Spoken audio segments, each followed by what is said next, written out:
gitaarri diimaadha mi'i kaasee akka biraatiin jira hundaafuu daganagaan nutti isin jecha waan takka jenna sunis haala nuti ilmaan kana keessa jiru baqattummaa biyya lamaa takka keessa jirra warra biyya jirus baqataadha nuti ka biyya namaa kana keessa jirus baqataadha jenna saniin wal qabachiisnee baqattummaa biyya namaatii fi biyya keenyaa kana keessarraa kamtu irra wayyaadha ta'uu fudhanna jechuudha. Tabiraa homii waan takka waan kaleessa je'ee ture homiin sun waa'ee abbaa Jifaar irratti waan takka je'eetiin kaleessa jechuudha. Akkamitti waan akkanaa kana jetta hajoos ni jira abbaa Jifaar akkamitti akkana jetta hajoos ni jira waan biraatti miti waan hamtuun dubbanne ani waan takkallee waan hamtuun dubbanne wani ani jee abbaa Jifaar kan araboota kana akka isaan shamarran isaanii gatii gaarii argatan nama taasisa irraa tokko hajoo wanni ani dubbadhe gabaabdumatti jechuudha nama wanni jiru beekuufitti jechuudha. Malee ani abbaa Jifaar waan hamtuu hin jiru lakki meekaappiidhaan miti meekaappii miti gidaaraatiitu wanni gidaaraatiitu diimaa guutuun isaa gidaararraa meekaappiin dibata warra keenyaa diima na dhalee warra inni galee warra keenya diima na dhalee kanaafuu hin dibatu so wanni jechuu feenu abbaa Jifaar waa'ee abbaa Jifaar irraa inboxiidhaan kana ga'e lakki meekaappiidhaan meekaappii kana kunna ahmar mana keenya keessa faatuun gurraatti hin jiru uummat gurraatti hin jiru hundinuu arabu tabiraa wanni gama dubbichaatitti hoggaan deebi'u inboxiin keessaan gahee lawaa abbaa Jifaar xiqqeessite abbaa Jifaariin akkana jettee abbaa Jifaar akkana jettee noonu xiqqeessite abbaa Jifaar sadarkaa guddaadhaan qabaa nuutiitu gaa lubbuudhaan itti hin dhaqqabini malee nuutiitu gaa lubbuudhaan itti hin gahin malee abbaa Jifaar nama waan xiqqaadhaan laalluu miti. Abbaa Jifaar jechuun bilillee nama gurguratee nuti ilmaan Oromoodhaa nuti ilmaan Afrikaa yookaan addunyaadhaa kana miskiinummaa jalaan baase. Miskiinummaa jalaa nu baase abbaa Jifaar jechuudha. Namni waan bareedduu takka magaalaa geesseeti maallaqa gahaa fudhata. Malee yoo ati waan fokkottuu takka magaalaa geessite namni waa takka illee saraa bituu jiru jechuudha. Fakkeenya biyya Arabaa kanatti akka jaanitti intalti dubaraa takka 150 jaaniin maatu achi olii weeti. Tan heerumtee baate muxallaqni banaan 50 jaan.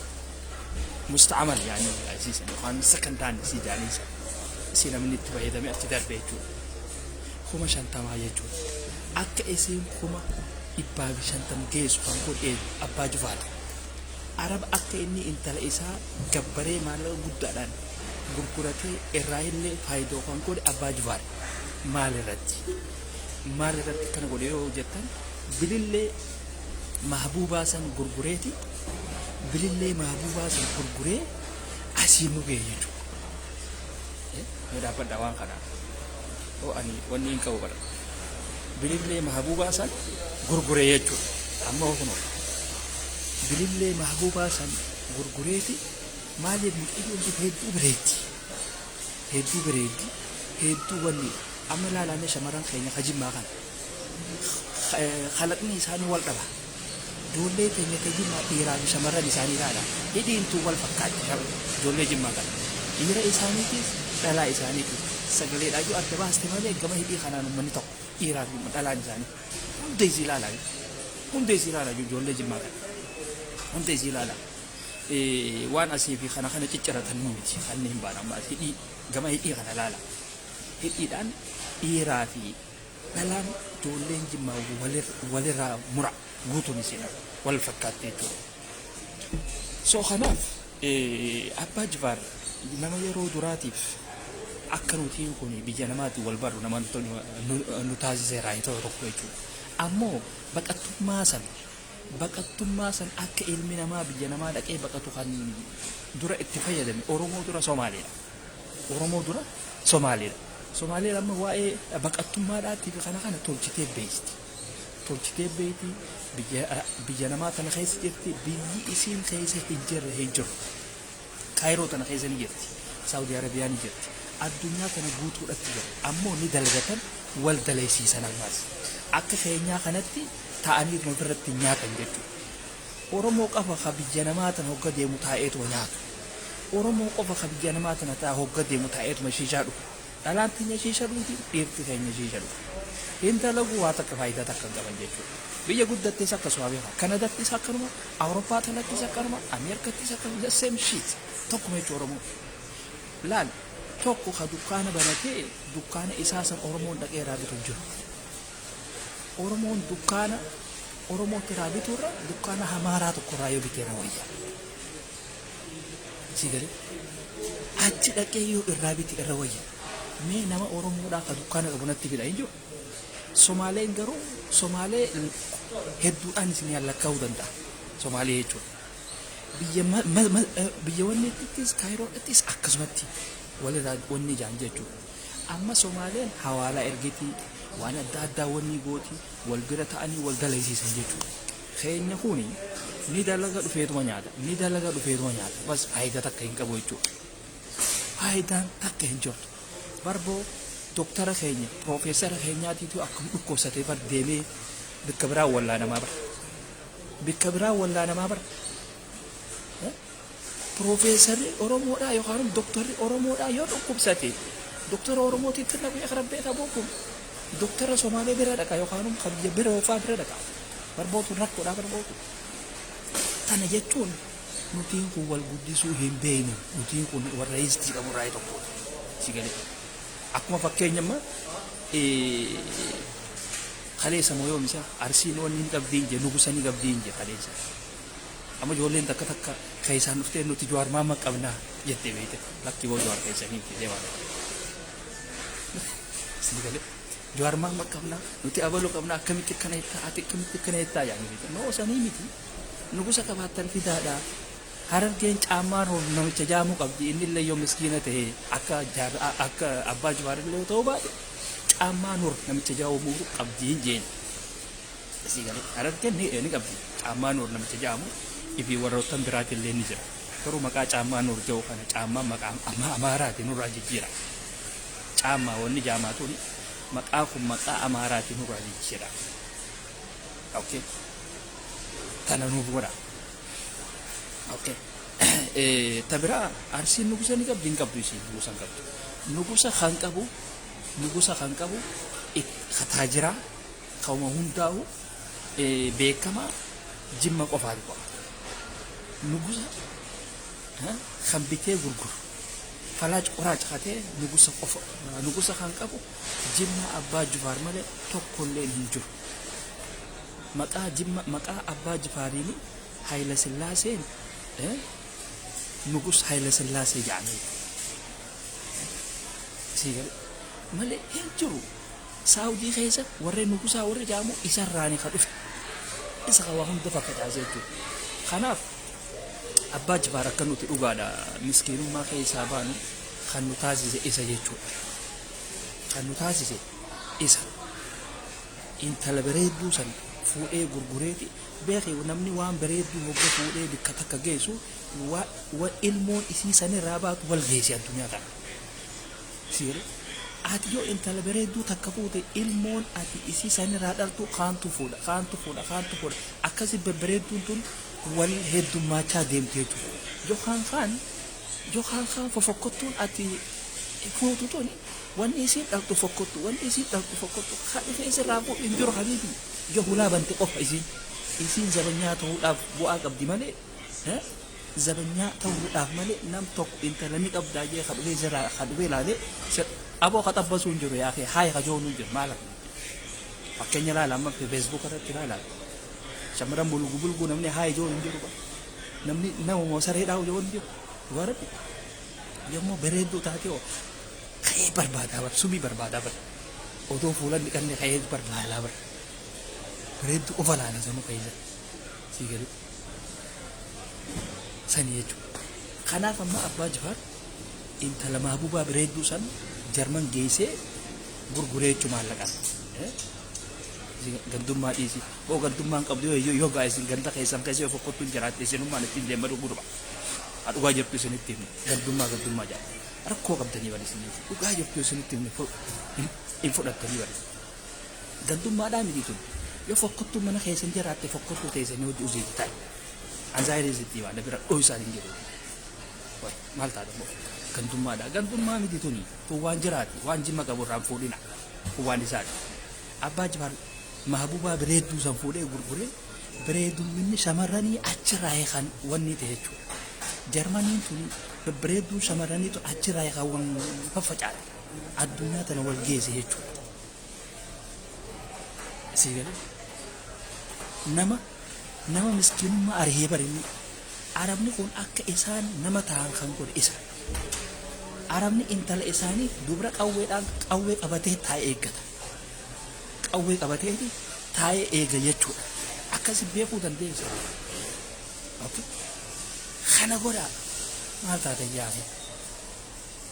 So kana hunda ka godhe Abbaa Jifaarii isiniin jenna. Abbaa Jifaarii uudhuu danda'uu bira qabda. Siigalee. Amma Arsiin hin qabdu nugusa waa takka illee hin qabdu. Harargeen ni qabdi garuu miskiina kan Harargeedha.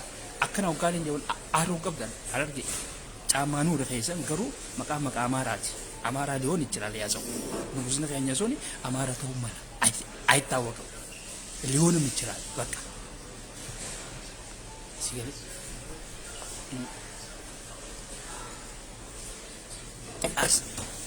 Arsiin irra guddaa baaletti hirkatti beete maaliif seedan Arsiin baaletun akka jalaachi baatuun fedhan waan nuti isin hin jennu dhagayaadha yaanii maaliif gootowwan baalee kanaaniif yaamte Arsiin kun beekamaadha.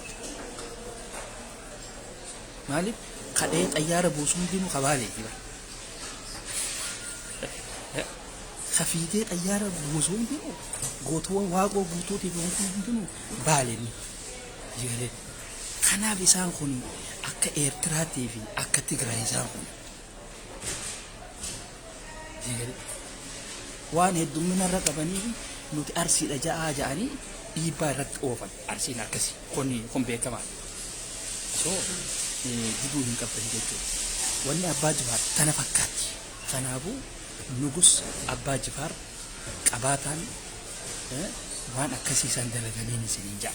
Kanaaf Rabbiin jannata haa kennuufi jannata haa kennuuf sababa sanii nama ijoolleen Abbaa Jifaar tunis ilmaan Jimmaa kuni hidhii isaanii kan yoo laalte wal fakkaata namni adda baasuu danda'u hin jiru isaan kana wal fakkaata mee ilaalame ijoollee Jimmaa kun mootuu isii wal fakkaata.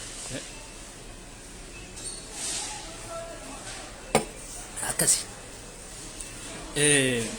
tagama biraa waa'ee diisiidha diisii tana keessatti hiriiriinis gaggahuudha jira maanta namu achitti dhiyaachuudha jira kamalaataa qabuu fi areeda qabuu fi areeda hin qabne karaastaa qabuu fi karaastaa hin qabne hundinuu achi gahee jira. Yaa baalee goota kanaafuu barra Arsiin isinin maxxantee wanni keessaniin kan fi yaamti bara gootummaa keessaniif itti beekaadhe anzaarumaan isinitti hima bara. Arsiinis gaa wanni nu fiddee jirti Jawaar Maammoo nu fiddee jirti garuu Jawaar Maammoo kun ka'isii qofaa miti Harargeenis harka keessaa miti isaan lameeniititu walitti baasee jechuudha. Jawaar mudhii waliin Harargeedha mudhii gadiin Arsiidha akkasi beeka. Ammoo aktiivistoota kana keessa aktiivistoota Oromoo keessaa kan akka Jawaar Maammoo akka hin jirani beektan jaraan. Jawaar Maammoo kun dandeettii addaati qaba namichi. Dandeettiin inni qabu Arsii hoggaa dhufe Arsiidha ta'a namichi. Loqoda isaanii beekaa. Baalee hoggaa dhufe Baalee ta'a. Loqoda isaanii beekaa bara. Harargee hoggaa dhufes Harargeedha ta'a namichi loqoda beekaa. Haa kana fidaa bara. Amma loqoda Arsiidhaa hoggaa Harargee dhufe hin fayyadamu. Abadan akkanaa jee hin fayyadamu. Hanga Arsiin shakkitu takka. arsiin bara goggaa kanaaf shakkitee bara Kamaal Galchuudha irratti as baasti bara si gare arsiin amma arsiin taphee amaaraa qabdi beetanii taphee amaaraa qabdi isiin waa shakkuu kana guddatti isiin kanaaf amma waan takka daftee fudhattee onnee keessa kaayachuu hin beektu isiin kuni taphee arsiin qabdura taphee arsiin qabdura waa fudhattee akka isa kaayachuu hin beektu maaliif nama biraa fiddeeti keessa kan akka Kamaal Galchuu jigaa kana udaan jigaa kana fiddeeti keessa kan utubaan qabne kawaata kalleen qabne kan kophee miila kana fiddeeti keessa laati si gale maaliif ta'isi beetanii namni kun laata keenyamoo keenyaa miti laata nuu yaamamaati hogga achi dhaqee loqotni isaa kan birooti akkamiin namichi kun dandeettii qaba dhiisaadhaaf illee Johaar jechuun dandeettii addaati qaba akka isinitti yaaddan sanii miti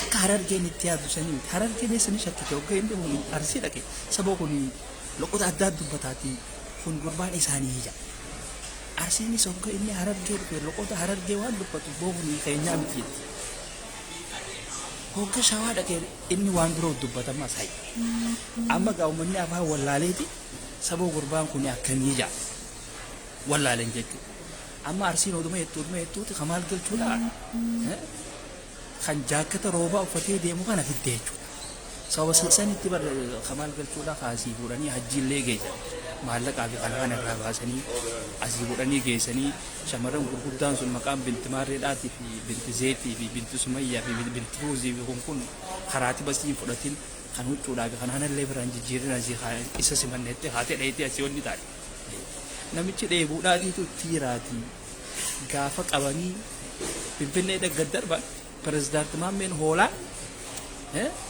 hoolaan kiyya ililli qabatee naa dhaabbataa barsanuu ni booyaa bar pirezidaanti Maammeen nama akka gurbaasanii dhama aartee hin gabu dhugaa dhabu nama akka gurbaasanii dhama aartee hin gabu namni Kamaal Galchuu gargaaruu qaba moo ililli qabatee booyuu qaba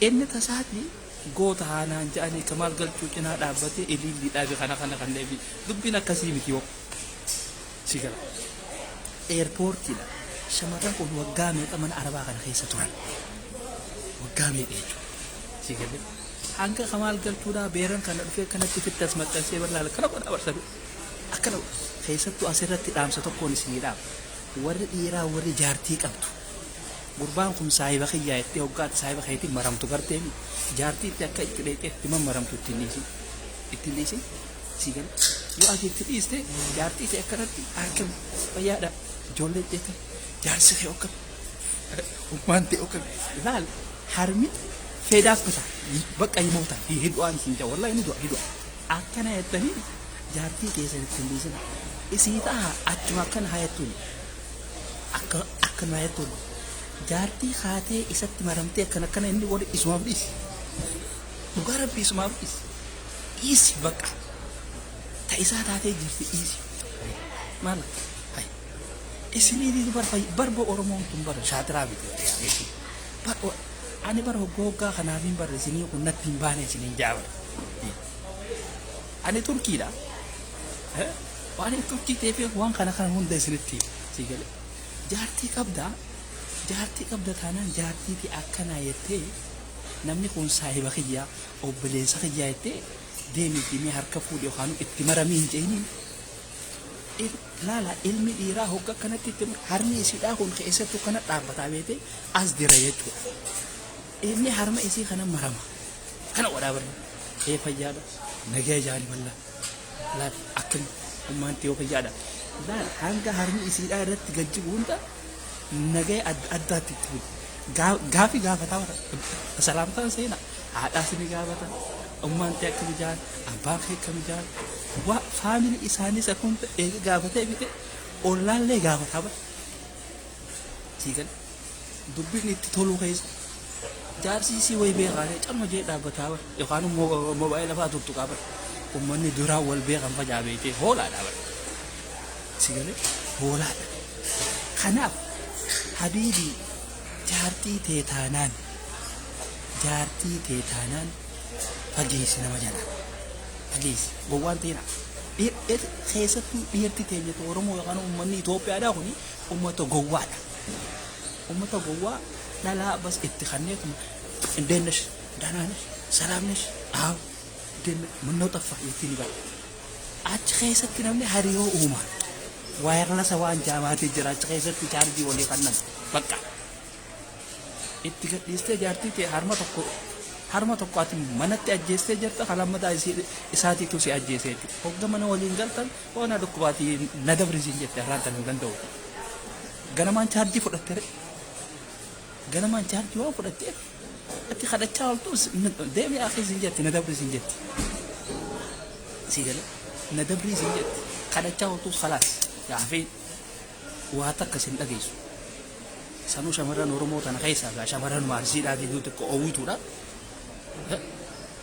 Shamarran Jimmaatii biraa argiidhaa tun keessattuu qilleensi akkasii sun cinaa babaadhaan hin jiru. Dhugaadha zaayiriin sun kuma guddaadha. Shamarran teenya taa'aa argiidhaatii fi kan Jimmaatiin waan oowwitu nyaadhaa fi laalee qaafadha. Barboo biyya namaa teessanii achi asitti naqan barbaadanii bara. Dhugaadha maaliif jennaan baqattummaa isinis an baqattummaa na gaafachuudha jirta. Please aadimii jechuun baqattummaadhas gaafannaa. Biyyarraa nu ari'anii jiranii. Manarraa ari'ameetiin jira. Jaarsin ari'ee jira. Please baklaawaa. Maxxaliyaas ta'in jechuu bara. Sii galee. Dhiirtiin sajaartiin ariitee faadhaa jira. Ka baqattummaa natti wanni joofaadhaa jira. Sii galee. So kanaaf hangaan danda'u isiniin qeeba. Hangaan danda'u isiniin qeeba. Hangaan danda'u isiniin qeebala gaa yoo manni kiyya ka guutamuu taate ollattiin isin dabarsa. Ollatti isin dabarseetiin achii akkasitti ganda ollaatti dhabeetiin isin lallaala jechuudha. Okay. Akka tasaa yoo namni tokko qabamee biyya faa galee sanyiin baasee jechuudha. So kanaaf obboleettii teetaatu ittiin dhiisin jaartii teetaatu irraa fageessi. Gurbaan yoo ollaa tahees yoo fira tahees yoo namni kun Oromoon tun bara odoo hin beene wal galaafatti. Oromoon tun odoo hin beene wal galaafatti maaliif odoo hin beene harma shamarranii buusan firra. Shamarran keenya ifeeggadhu sii galee keessattuu shamarran hin heerumin ifeeggadhu. Shamarran heerumte atumaatii miti. Keessattuu shamarran hin heerumin jaarsateeti ala ilma dhiiraa wanni dhayitee itti mammaramtuuf hin jiru. Keessattuu shamarran keenya kun beekee nama huccuu namarra goggoifachuudhaaf fiigu malee hin jettu. Kanatti sirratti ukkaamamti bara sirratti utaalti. Sii galee akkanatti namarratti utaalti akkanatti jetti beete. Hin maramin namatti takkitti akkasii sirra marame san harma kee kana sijaajaa sirra godha. Sii gala akkas godha. Kanaaf warreen diisii keessatti walii qabamtan amma gaa harmalloonni hedduudha. Silaa harmallaan nama maramuu baatus faayidaa takka hin qabdu. Gaa nagayuma gaabasa fi bas yeroodhaaf garteen tokko laallachuu haadhaaf beekee kanuma oowwituu faayi goggootuu cubaa jechuu adii dhumaatiin. Ammoo tartiiba keessanii sagalee nuu ta'a Oromoodhaaf. Sagalee Oromoodhaa ta'a. Sagalee Oromoodhaa ta'a waan keessanis keessa oofadhaa. Oromoodhaaf sagalee tahaadha isiniin jenna achoo godhee ta'a. Achoo godhee kan sagalee taha. Hadiiroo inni mootaatu yoo shiishaa shidee malee waa takka illee faayidaa hin qabu jaalenni. Akkaataatti dhungatanuun beeku jaalenni hoggalaalan. Miidiyaan nuuni himaa bari. Hadiiroo inni akkaataatti dhungatanuun beeku jaalenni. Gorora bira gadhiisa. Aktiivistii keenya jettanii dhaarina ammas. Maaliif? Namni walitti qoosuun kan jiru jara keenya. Bar Oromoon tuni qoosaa tanaas hin beekanii bara. Tigalee. Rakkoon teenya ta'a. Waa hunda fiddanii gama siyaasaatti achi noofina. Akkana jettanii achi noofina. Siyaasaan takka bira naaf ergi siifin ergaati dhaabbadhu haa sa'aan xiyyaas geessee jirtii fi sa'aatii yaa gahee jira hin bara xiqqishoo daddafee wanni ta'uudha jira.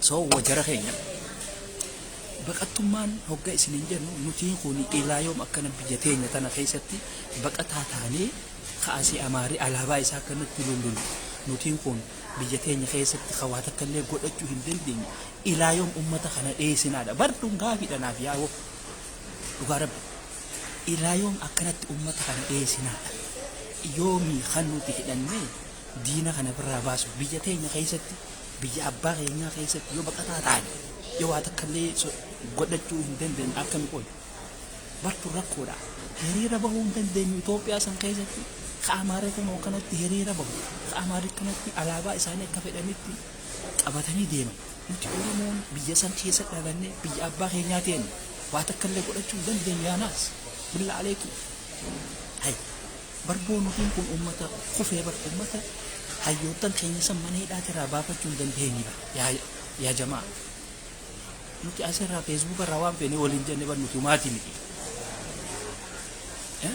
mee kana itti yaada isinis itti yaada baqattummaa biyya teenyaa sanirra biyya namaa tanaatiif irra naawayyaadhaa waliin hin jedhu waan ta'eefu firiidamaan qabaasitti waan hin fedheen deemachuudhaan danda'a akkaan fedhetti alaabaan fedhee fannifadhee deemuudhaan danda'a alaabaa biyya tanaatiif biyya fedhee tan fidee wal bira kaayee deemachuudhaan danda'a fedhuma taarratti suuqadheetiin deemuu danda'a kan na qabu hin jiru walaakin Itoophiyaatti hoo rakkoodha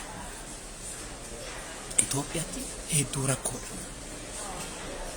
sigalee ammoo nuti warra biyya sanii achi keessatti dhalanne handhuurti keenya achi keessatti awwaalamte Jawaar Mohaammed achi keessa jira ummata san hayyama gaafannee mana hidhaa dhaqee namni keenya sullaan waaboo yaadaa itti yaadaa yaa akhi billa aleekum dubbiin sabaadhaan itti yaa jiran wallahi sabaadha godhuudha jirtan Oromoo maal taatan barbuu Oromoo silaa itti yaadde silaa ummata sammuu qabu silaa taanee nuti gartanii hiriira ala kana bahuudhaaniti warra biyya keessaa san akka isaan jaaraman gooneetti maallaqaa fi kanaas itti ergine akka isaan waa hunda achi keessa fudhatan godhuu danda'uudha qabnaa bara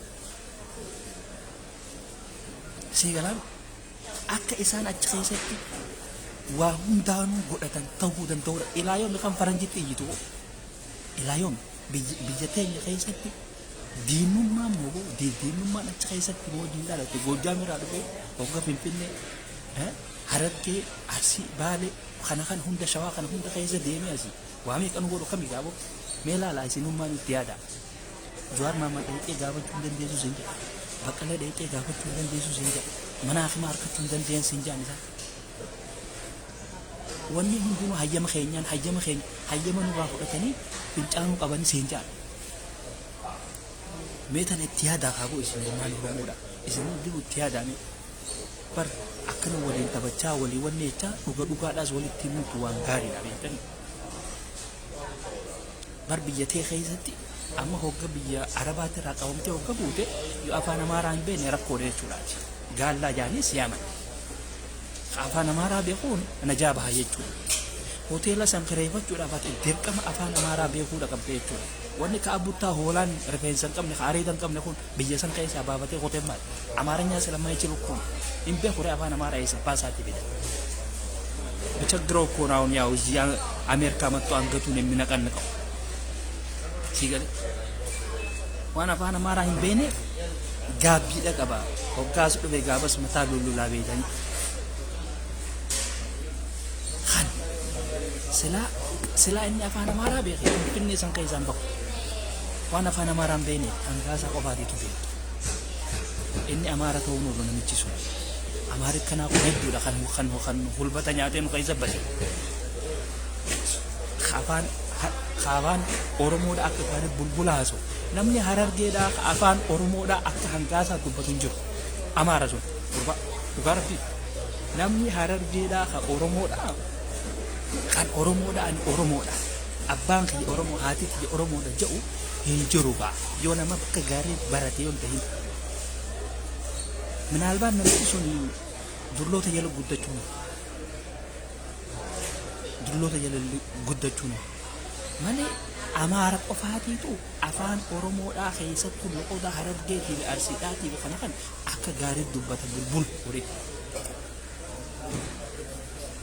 ማለብ ነው ከጭ ኸይሰ ዋን ዳዳለነ በደንታን ጎኑፍ ዋን መውረ ኸይኘኑ በርሲሴ ፉደኔ ዴም ነመለ Ollaan sabaan biroo dubbata kanaas dhageenye kanaas fudhachaa deemna afaan kana wal keessa goonee jiru federeeshina goona. Afaan Oromootiif, afaan Amaaraatiif, afaan Adireetiif, afaan Arabaa wal keessa gooneeti akkasitti waliin deemne jechuudha.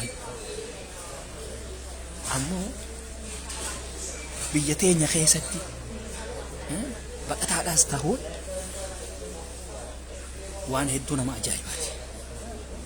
Baqattuu biyya keessaatti irra ta biyya namaa tanaatitu irra wayya. Warreen biyya alaa kana akkanatti hiriira bahan kuni dhugatti biyya keessatti bahuu hin danda'an. Abadan hin danda'an. Tan hunda maaltu nu godhe? Nuti gaafa silaa Oromoon haa hidhattuu jaansan lakkii Abiyyi waan akkanaa nu godhuudhaa deemaa. Abiyyi wanni siidaa nuu dhaabeef fuuldura keenya gartanii nu tolchuudhaa deemaa. Amaara kana sobuudhaa deemaa. Waan Amaaraatiin Amaara wanni isin Amaara ol jaaruudhaatti jira malee wanni dhaabdi adii kana si kuffisee isaan jaaruudhaatti jira. Ati sammuu hin qabdu, Oromoon ayilee hin qabdu bara. Oromoon akka ayilee hin qabdu wanni nuti beeke bar Abiyyi wanni siidaa nuu dhaabeef isaan kana nurraa sossobuufi isaanii kasiin deemu, isaanii kabilisummaa tana sii fide dhiiga isaaniitiitu faca'e. Nama isaanii kamtu irraa du'e. Qeeroon teenya kuma meeqa kan duute akkamitti yaaddan? Silaa gaafa san itti yaaddanii arraan tana hiriiraa muddamtan jechuudha. Arraan tana silaa aktiivistii fi hayyoottan keenya hundi isaanii mana hidhaadhaan seenan. Isinii galee aktiivistummaattis hayyoottan keenyaas rakkoodha qaban, mootummaan akka Oromoodhaatittuu rakkoodha qabna. Uummata silaa bar wallahi dhiisaa mee oggoggaa waan takka silaa ninjaa garuu hinja ofaa jeetiin firaa rabuudha. Maaliif waan kun oggaa waan hamtuu turraa baha, waan hamtuu san akka namni fudhatee deemuu fedha. Ammoo nuti Oromoon biyya teenya keessatti ilaa yoomi baqataa taanaadha. Baqataa sanuu ka biyya keessa dhalattee mattaawoqiyaa sigaa dhalatanii ka mattaawoqiyaa sigaa fedha. Mattaawoqiyaa fidii. Qabalee takka irraa qabalee takka dheetu mattaawoqiyaa fidii siin jaa. Yoomi gaa kan raafu wanni kun. Yoomi kan tan jalaa baan Oromootti yaadi dubbiin tun laaftuudhaa miti. Har'a Oromoon biyya isii keessatti hayyoottan isii mana hidhaa sanii dhahixee gaafachuu hin dandeessu. Obboleettii teenya bilisummaa Hayyuu Hussein tan akkasitti dhoomtee tan akkasii waa meeqa taate nuti waa takka illee godhuu hin dandeenyu jechuudha. Information asii waa takka illee quba hin qabnu. Nuti hawaasa jila santas takka wanni ta'e jechuudha. Wal quba qabaachuu dhabuu keenya laala. Mucayyoo sun sirrii tahaa turte har'a garuu mana hidhaa sanitti tumanii waan adda addaa rakkoo adda addaa irra geessisanii har'a kunuu ciisuudhaatti jirti. Gargaarsa hin qabdu jechuudha. Gargaarsa hin qabdu wallaan mucayyoo sun. Soo isin mucayyoo bilisummaa Hayyuu Hussein san Oromoodha akka Oromoodhaatitti sagalee tahuu fi danda'uudha qabda. Cinaa dhaabbachuu danda'uudha qabda. Maal haala nyaata? Dhageessin Harargeen akka Harargeedhaatitti bilisummaa Hayyuu Husseiniif sagalee ta'e. Maallaqa walitti baas feetu gruppiidhaan feetu waan feeteef feetu dhuunfaadhaan arsiin akka arsiidhaatiin baalee akka baaleedhaatiin godhaatii baasaatii mucayyoon sun haa fayyidu. Mucayyoon sun sagalee ta'uu turte sagalee ta'uu isii bar boo Jawaariif sagalee ta'aa turte isii bar waa takka illee hin jenne bar mucayyoon sun dhiirti Oromoodhaa dhalaa nafxanyaadhaa fuudhuu hin qabdu jechuun badiidhaa miti Oromoo maal taata? Akkamiin yaaddan boo isinii kun?